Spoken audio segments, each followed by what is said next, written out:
வீடியோவை வழங்குவோர் மன்னா மெஸ். இணைந்து வழங்குவோர் B-Roll Studios Private Limited.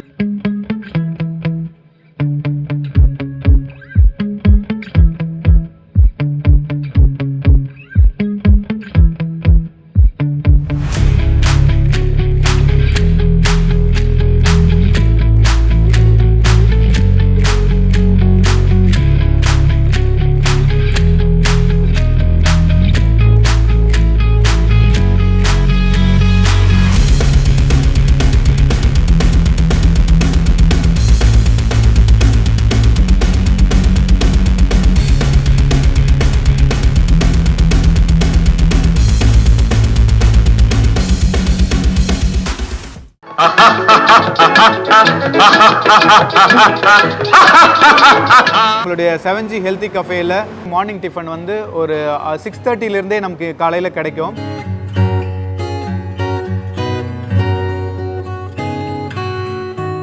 ஒரு மிருதுவான இட்லி, பூரி, ஆப்பம், இடியாப்பம், முட்டை தோசை, அப்போ பிரெட் ஆம்லெட் இது மாதிரி கிடைக்கும். இது கூட இணையாக வந்து அசைவ உணவுகள் வந்து மட்டன் ஆட்டுக்கால் பாயா அது வந்து இங்கே இருக்குது. மன்னா மெஸ் கஸ்டமர்ஸும் கட்டியக்காரன் நேயர்களும் சேர்ந்து மன்னா மெஸ்ஸோட வளர்ச்சிக்கு நல்ல பிரதானமாக இருக்கிற குழம்பு வகைகள், கருவாடு தொக்கு, நண்டு தொக்கு, உப்பு கறி கூட தொடுகறியாக கொடுக்குற குழம்புங்க, மட்டன் குழம்பு, மீன் குழம்பு எல்லாமே வந்து நல்ல இன்றைக்கி உலகம் ஃபுல்லாக நல்ல ஃபேமஸாக இருக்குது. கட்டியக்காரனும் அதுக்கு ஒரு முக்கியமான பங்கு வகித்து இருக்குது. இப்போ அடுத்ததாக நம்ம 7Gயில் காலையில் வந்து இடியாப்பமும் பாயாவும் கொடுக்குறோம். ஸோ அந்த பாயாவை எப்படி செய்யணுன்றது நான் காமிக்கிறேன். 2 ஆட்டுக்கால் பாயா செய்ய போகிறோம்.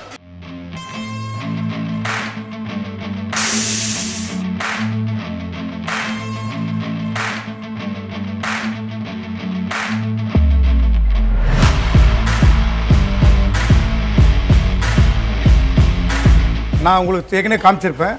கல்லுப்பும் மஞ்சத்தூள் கொஞ்சம் போட்டு சுடு தண்ணியில் ஒரு 1/2 மணி நேரம் ஊற வச்சுருக்கோம். அது ஊற வச்சு தேய்ச்சி கழுவின உடனே இந்த மாதிரி வெள்ளையாக பாயா கால் வரும். இந்த வெள்ளையாக வந்ததுக்கப்புறமா க்ளீன் பண்ணி எடுத்தாச்சு.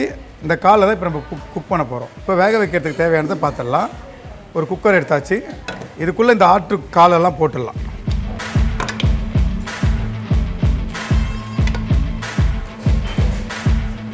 இந்த 2 ஆட்டு காலை இதில் சேர்த்தாச்சு. இது கூட எண்ணிக்கையில் பார்த்தா 3 வெங்காயம் இருக்கும். இதில் பாதி இதில் சேர்த்துக்கிறேன். கிட்டத்தட்ட இது வந்து ஒரு 120 கிராம் இருக்கும். இதில் ஒரு 40 கிராம் 50 கிராம் சேர்த்தாச்சு. மீதி இதில் தாளிக்கிறதுக்காக வச்சுக்கிறேன். 2 இனுக்கு கருவேப்பிலை, சின்ன வெங்காயம் ஒரு 15 சின்ன வெங்காயம், ஒரு 3/4 டீஸ்பூன் கல்லுப்பு, 2 கிராம்பு இது கூட போட்டுக்கலாம். 2-3 கிராம்பு இது கூட சேர்த்துக்கிறோம். எண்ணிக்கையில் ஒரு 10 பச்சை மிளகாய் முழுசாக இதில் போட்டு வேக வைக்க போகிறோம். இதோட காரத்தன்மை தான் வந்து இந்த பாயாவுக்கு வந்து கரெக்டாக இருக்கும். இது கூட ஒரு 2-2.5 டேபிள் ஸ்பூன் வந்து இஞ்சி பூண்டு விழுது சேர்க்க போகிறோம். சம அளவில் அரைச்சி தான் 2-2.5 அளவுக்கு சேர்த்துக்கிறோம். இன்னும் ஒரு 1/2 டேபிள் ஸ்பூன் இஞ்சி பூண்டு வந்து அதை தாளிக்கும் போது சேர்த்துக்கலாம். இதெல்லாம் தாளிப்புக்கு. இது வந்து ஃபஸ்ட் ஸ்டெப் வந்து பட்டை கிராம்பு ஏலக்காய் போட்டு செய்கிறது. தக்காளி போட்டுக்கிறோம். 2 தக்காளியை இந்த பெரிய பெரிய ஷேப்பாக வெட்டி வச்சு சேர்த்துக்கிறோம். அவ்வளோதான்.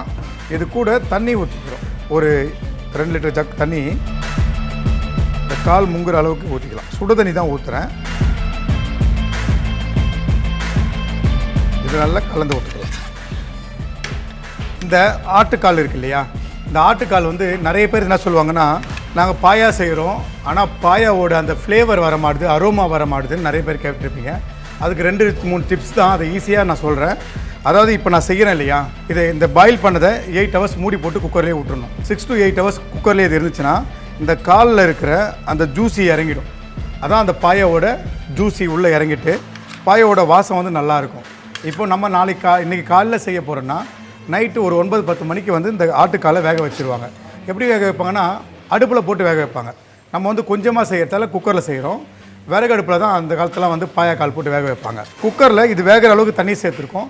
இது வந்து ஒரு 6 to 8 மணி நேரம் இது வந்து குக்கர்லேயே இருக்கட்டும். இப்போ அந்த ப்ராசஸ் தான் இது போயிட்டுருக்கு. இதுதான் ஸ்டெப் 1. இப்படி நம்ம பண்ணிவிடுவோம். இப்போ இதை மூடி போட்டு வேக வச்சிடலாம். அவ்வளோதான். இது மூடி போட்டாச்சு. இதை வேக வச்சிடலாம். இது வந்து ஒரு 10 to 12 விசில் விட்டுட்டு ஆஃப் பண்ணி போட்டுட்டு 6 to 8 ஹவர்ஸ் இது அப்படியே தம்லேயே இருக்கணும்.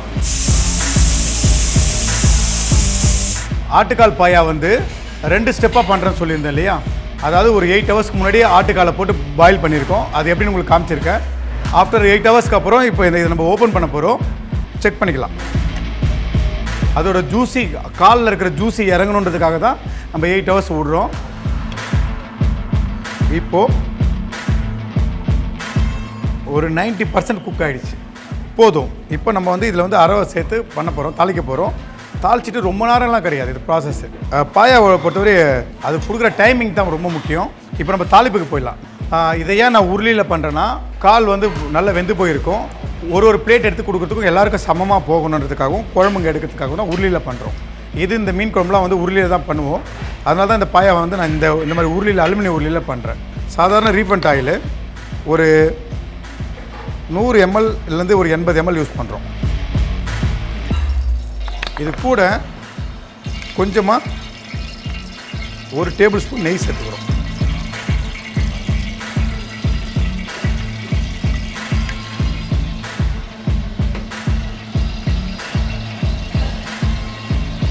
மிதமான சூட்டில் இதெல்லாம் நம்ம தாளிக்க போகிறோம். ஏற்கனவே காமிச்சிருக்கேன், தாளிச்சிடலாம். ரெடி ஆகிடுச்சு. இது கூட ஒரு 100 கிராம் வெங்காயம். பாயாவை பொறுத்தவரைய எல்லாமே அதான் ஏற்கனவே சொன்ன மாதிரி ஹெவி மசாலா இல்லாமல் அவ்வளோதான், வெங்காயம் வதங்கினது போதும். இது கூட கொஞ்சமாக ஏற்கனவே நான் அதில் இஞ்சி பூண்டு விழுது, தக்காளி, வெங்காயம், 2 கிராம்பு, பச்சை மிளகாய் எல்லாமே நான் அதில் போட்டுட்டேன்.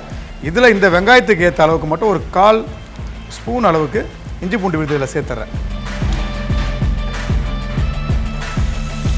இந்த இஞ்சி பூண்டு வதங்கிடுச்சு.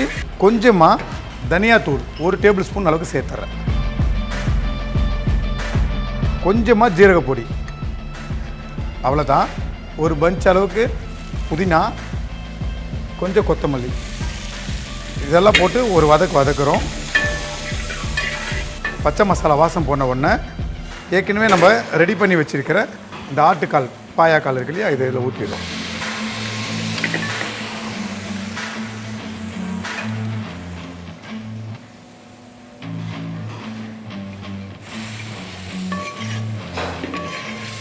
ஏற்கனவே ஊற வச்ச 50 கிராம் முந்திரி,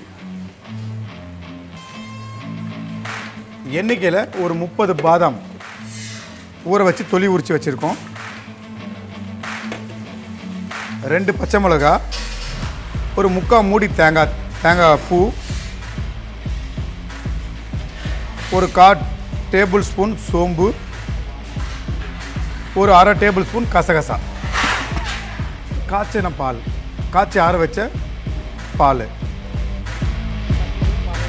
பால் ஊற்றி இதை அரைக்க போகிறோம். ஒரு 80 ml கிட்ட சேர்த்துருக்கோம். இதை அரைச்சின்னு வந்துடலாம்.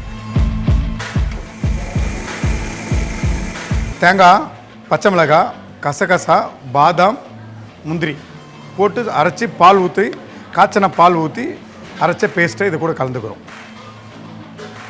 கலந்துட்டு கூட தண்ணி சேர்த்துக்கலாம். கொஞ்சம் சுடு தண்ணி சேர்த்துக்கிறோம். தண்ணி வந்து இந்த கிரேவி ஏற்ற அளவுக்கு நான் தண்ணி சேர்க்குறேன். தேவைப்பட்டால் இன்னும் கூட கொஞ்சம் சேர்த்துக்கலாம். ஸ்லோவாக தான் பண்ணுறோம். அந்த பாயாக்குரிய கலர் இதில் வரும். இப்போ நல்லா கவனிச்சிங்கன்னா தெரிஞ்சுக்கும், பாயாக்குரிய கலர் இதில் வரும்.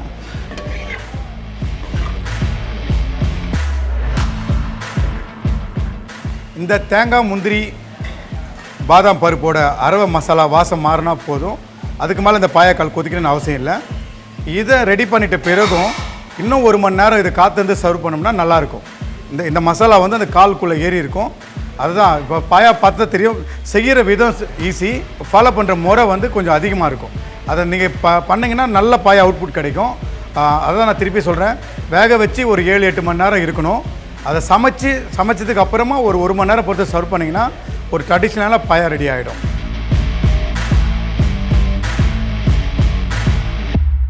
அவ்வளோதான், பாயா ரெடி ஆகிடுச்சு. ஆஃப் பண்ணிக்கலாம். சர்வ் பண்ணுற அளவுக்கு ரெடி ஆகிடுச்சு. நான் சொன்ன அதே ஒரு 1 ஹவர் பொறுத்து சர்வ் பண்ணால் நல்லா தான் இருக்கும். இந்த காலை பாருங்களேன், அப்படி நல்லா ஜூஸியாக இந்த எலும்பு முதற்கொண்டு கடிச்சா மாவாக போயிடும். இந்த எலும்பு இருக்கு இல்லையா, காலோட எலும்பு, இது கடிச்சா கூட மாவாக போயிடும். இது கூட வந்து இடியாப்பம், இதுக்கு தொடு இதுவாக வந்து இடியாப்பம் கொடுக்குறோம். இடியாப்பம் பாயா நல்ல காம்பினேஷனாக கிடைக்கும். நீங்கள் கட்டியக்காரன் நேயர்களும் இதன் மூலயமா வந்து பார்த்துட்டு இந்த ரெசிபியை நீங்களும் வீட்டில் ட்ரை பண்ணுங்கள்.